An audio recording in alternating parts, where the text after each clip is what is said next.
Empuraan cinema degrade ചെയ്യാൻ ബോധപൂർവമായ നീക്കം നടക്കുകയാണ്. നേരം വെളുത്ത് ഇത്രയല്ലേ ആയുള്ളൂ. അതായത് കോട്ടിട്ടിട്ട് ഇങ്ങനെ ഇരിക്കുന്നില്ല ലാലേട്ടൻ. പക്ഷെ ഒരു എന്താണ് ഖുറേഷി ഇങ്ങനെ എന്ന് തോന്നുന്ന രീതിയിലുള്ള ഒരു പരിപാടി. നക്സലേറ്റ് നീ ഒരു റീ എൻട്രിക്ക് ശ്രമിക്കുമ്പോ ആരംഭത്തിൽ അപമാനം. എമ്പുരാനെ നെഗറ്റീവ് റിവ്യൂ പറഞ്ഞ് പരത്തിയ ഈ അശ്വന്ത് കോക്കിനെ അറസ്റ്റ് ചെയ്ത് ജയിലിലിടുന്നത് നമ്മൾ തീർച്ചയായിട്ടും കാണേണ്ടി വരും എന്നാണ് എനിക്ക് മനസ്സിലാക്കാൻ സാധിച്ചിട്ടുള്ളത്. അതൊന്നും എനിക്കറിയാൻ മേല.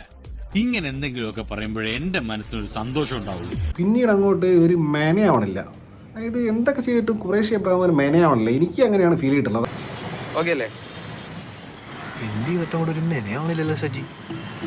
ഭയങ്കര പടം. ഓൾറെഡി പടത്തിന് പൃഥ്വിരാജ് പറഞ്ഞ പോലെ whatever he wanted he has put the whole money on this movie. അതാണ് ഞങ്ങളുടെ കുടുംബത്തിന്റെ മഹിമ. എല്ലാ പൈപ്പറും നല്ല അടിപൊളിയാ.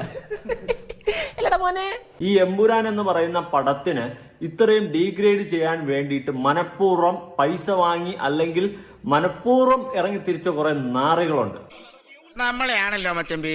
യുവമാർക്ക് എന്ത് സുഖമാണ് ഇതിന്ന് കിട്ടുന്നത് എന്ന് എനിക്കറിയത്തില്ല. പണിയെടുത്ത് തിന്നണമെന്നൊക്കെ ആഗ്രഹമുണ്ട് സാറേ, പക്ഷെ പറഞ്ഞു പറ്റിച്ച് തിന്നാലേ വായിന്നിറങ്ങുള്ളൂ. ശീലായിപ്പോയി, മാറ്റിക്കൊള്ളാം. വന്നിട്ടുള്ള ന്യൂസ് നമുക്കൊന്ന് കേട്ടു നോക്കാം. സിനിമ മോശമാണെന്ന തരത്തിലുള്ള വ്യാജ റീലുകളാണ് സമൂഹ മാധ്യമങ്ങളിൽ ഇപ്പോൾ പ്രചരിച്ചുകൊണ്ടിരിക്കുന്നത്. എന്താണിത്?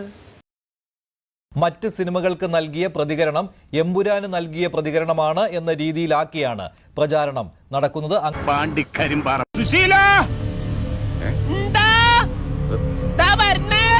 എല്ലാരും വിളിച്ചു.